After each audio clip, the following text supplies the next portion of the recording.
नमस्कार। हम डेली बहुविकल्पी प्रश्नों की श्रृंखला में आज लगभग 25 बहुविकल्पी प्रश्नों को सॉल्व करेंगे। यह प्रश्न उत्तर प्रदेश प्रवक्ता परीक्षा 2023 के साथ साथ झारखंड प्रवक्ता परीक्षा 2023 के लिए महत्वपूर्ण है। तो चलिए आज की क्लास स्टार्ट करते हैं और देखते हैं आज की क्लास में क्या क्या क्वेश्चन है। पहला क्वेश्चन, अवमूल्यन से भुगतान संतुलन घाटे में सुधार होगा यदि अवमूल्यन करने वाले देश की निर्यात लोच और आयात लोच का जोड़ है इकाई से अधिक, शून्य के बराबर, नकारात्मक, 1 से कम। तो अवमूल्यन से भुगतान संतुलन घाटे में सुधार होगा यदि अवमूल्यन करने वाले देश की निर्यात लोच और आयात लोच का जोड़ इकाई से अधिक है। ई एम प्लस ई एक्स अगर ज़्यादा है 1 से तो बीओपी में अनुकूल प्रभाव पड़ेगा। अगर ई एक्स प्लस ई एम कम है 1 से तो बीओपी पर प्रतिकूल प्रभाव पड़ेगा।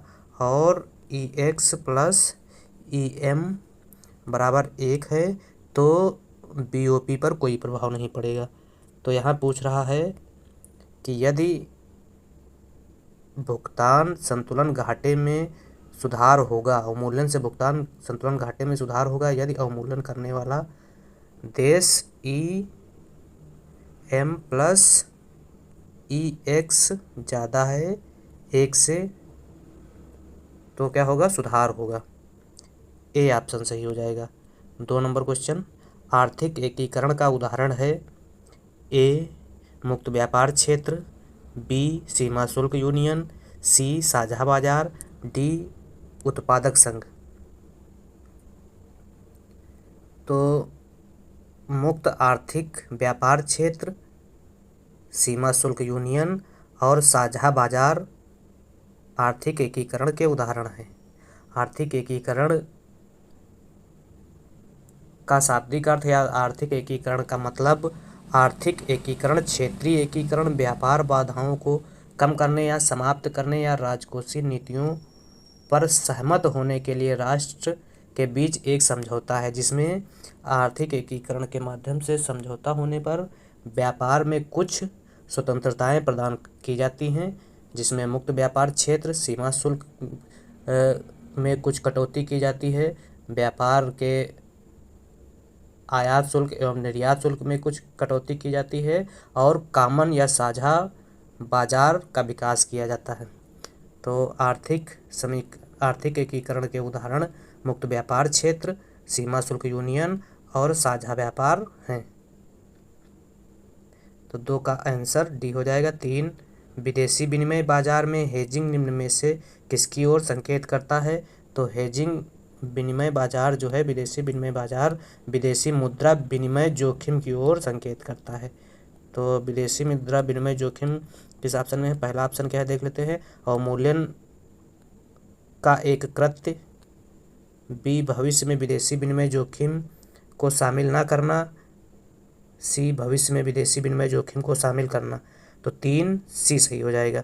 अगला 4 नंबर क्वेश्चन, यदि भुगतान संतुलन में घाटा हो तो परिवर्तनीय विनिमय दर प्रणाली में मुद्रा की वाह कीमत कम हो जाएगी, मुद्रा की वाह कीमत अधिक हो जाएगी, मुद्रा से अंतःक्षेप आहरणों से अधिक है और कुल मांग बढ़ रही है।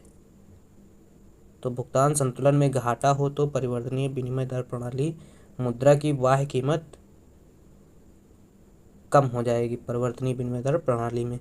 अगला 5 नंबर, निम्न में से कौन भारत के विशेष संदर्भ में पूंजी बाजार का लेखापत्र नहीं है?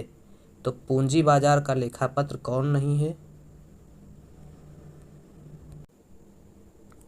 वाणिज्यिक प्रपत्र पूंजी बाजार का लेखा नहीं है, यह मुद्रा बाजार का लेखा है। पूंजी बाजार एवं मुद्रा बाजार,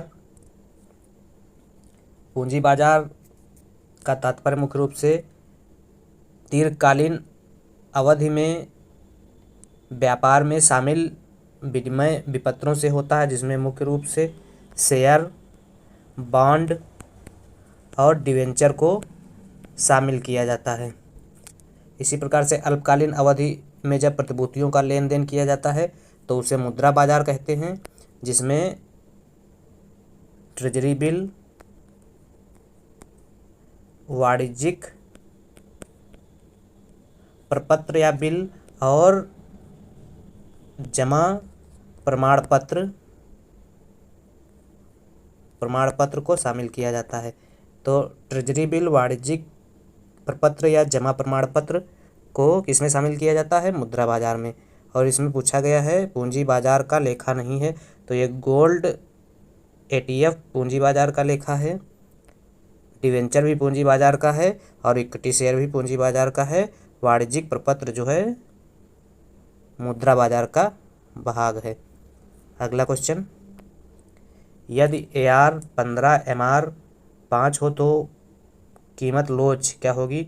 तो कीमत लोच E बराबर AR/AR माइनस MR। AR कितना दिया है? 15/15 माइनस MR 5 दिया है, तो 15/10 हो जाएगा। 1.5 आंसर आ जाएगा। 1.5 किस ऑप्शन में है? ए ऑप्शन 6 का ए सही हो जाएगा। 7 निम्न में कौन सा सार्वजनिक वस्तु का उदाहरण है? सार्वजनिक वस्तु की अगर विशेषता की बात की जाए तो सार्वजनिक वस्तु की विशेषता में मुख्य रूप से अपवर्जन का सिद्धांत नहीं लागू होता है और प्रतियोगिता नहीं होती है। तो अपवर्जन मतलब बिना मूल्य चुकाए कोई भी व्यक्ति सार्वजनिक वस्तु का उपभोग कर सकता है और प्रतियोगिता नहीं होती है। किसी भी व्यक्ति को सार्वजनिक वस्तु के उपभोग से वंचित नहीं किया जा सकता है। तो आवासीय भवन सार्वजनिक वस्तु का उदाहरण नहीं है। राष्ट्रीय सुरक्षा यह सार्वजनिक वस्तु का उदाहरण है। बी सही है। 7 बी सही है। 8 नंबर क्वेश्चन, मार्शल लर्नर दशा के अनुसार विदेशी मुद्रा बाजार के स्थिर होने के लिए आयात मांग और निर्यात मांग की लोच का योग क्या होना चाहिए? तो आयात मांग की लोच और निर्यात मांग की लोच का योग इकाई के बराबर होना चाहिए। स्थिर होने के लिए EX + EM बराबर 1 होना चाहिए। तो 8 का सही आंसर बी हो जाएगा। 9 टोल टैक्स निम्न में से किस पर धारित कर है? तो टोल टैक्स मुख्य रूप से लाभ के सिद्धांत पर धारित टैक्स है। 9 ए सही हो जाएगा। 10 निम्न में से कौन वाइजमैन और पिकाक परिकल्पना का हिस्सा नहीं है? वाइजमैन और पिकाक परिकल्पना मुख्य रूप से सार्वजनिक व्यय संबंधी सिद्धांत में क्रमिक परिवर्तन, सीढ़ीनुमा या रैचोट प्रभाव की बात करते हैं। तो इसमें विस्थापन प्रभाव है, निरीक्षण प्रभाव है, एकरूपता प्रभाव है, कराधान प्रभाव इनके या वाइजमैन और पिकाक परिकल्पना का हिस्सा नहीं है। 10 सी सही है। 11 नंबर क्वेश्चन, निम्न में कौन सा ऋण प्रतिपादन की विधि नहीं है? तो प्रत्याख्यान जो है ऋण प्रतिपादन की विधि नहीं है। सी आंसर सही हो जाएगा 11 का। 12 बुद्धिवाद अर्थशास्त्र के जनक हैं Dalai Lama, EF Schumacher, Mehta, Adam Smith. तो EF सुमाकर बुद्धिवाद अर्थशास्त्र के जन्मदाता हैं। वैल्यू एंड कैपिटल पुस्तक के लेखक कौन हैं? तो वैल्यू एंड कैपिटल पुस्तक के लेखक JR हिक्स हैं। 13 ए सही है। 14 नंबर क्वेश्चन, निम्न बाजारों में से किसमें विज्ञापन आम बात होती है? तो अल्पाधिकार एवं एकाधिकारी प्रतिस्पर्धा में विज्ञापन आम बात होती है।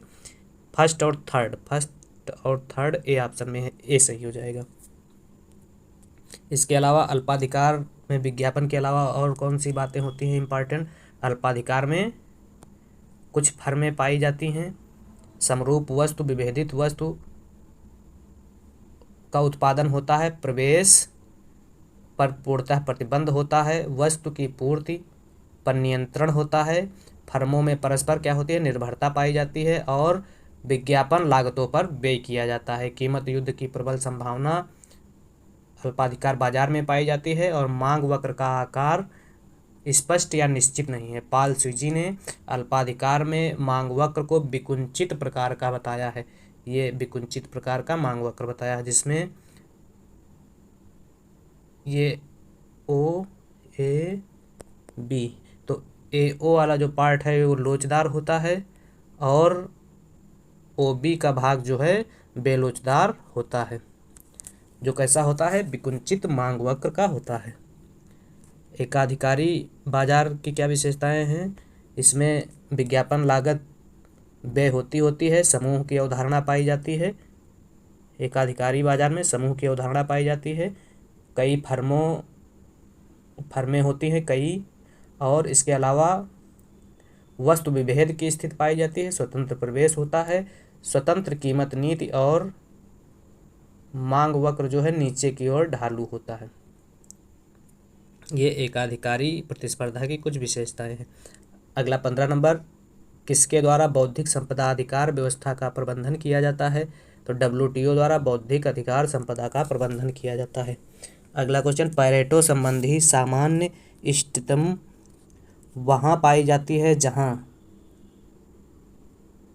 MRTXY बराबर MRSAXY बराबर MRBXY होता है।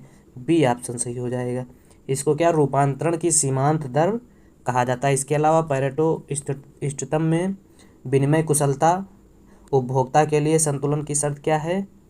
MRAXY बराबर होगा MRSBXY। ये विनिमय कुशलता है उपभोक्ता के लिए, और इसके अलावा उत्पादन के लिए या फर्मों के लिए कुशलता जो है क्या होगी, इसमें संतुलन MRTSX/LK लेबर एंड कैपिटल ये इक्वल होगा MRTSY लेबर एंड कैपिटल के। यह जो कुशलता है यह उत्पादन कुशलता या फर्मों की कुशलता है, तो इसका आंसर बी सही हो जाएगा। अगला 17 नंबर, परिसीमन कीमत का तात्पर्य है। परिसीमन कीमत वह कीमत जो फर्म का मानपत्र अधिकतम बढ़ाती है या मुनाफा अधिकतम बढ़ाती है, वह कीमत जिस पर फर्म लागत से अधिक आय का उपार्जन शुरू कर देती है, वह कीमत जो नई फर्मों का प्रवेश रोकती है। तो परिसीमन कीमत वह कीमत है जो नई फर्मों के प्रवेश को रोकती है। 17 डी सही हो जाएगा। 18, आय की समग्र समानता द्वारा वर्जित किसी आय के बंटन के गिनी गुणांक का मान क्या है? तो किसी आय के बंटन के गिनी गुणांक का मान 0 है। 18 ए सही हो जाएगा। 19, कौन सा एक श्रम के आपूर्ति वक्र की अनुक्रिया करेगा?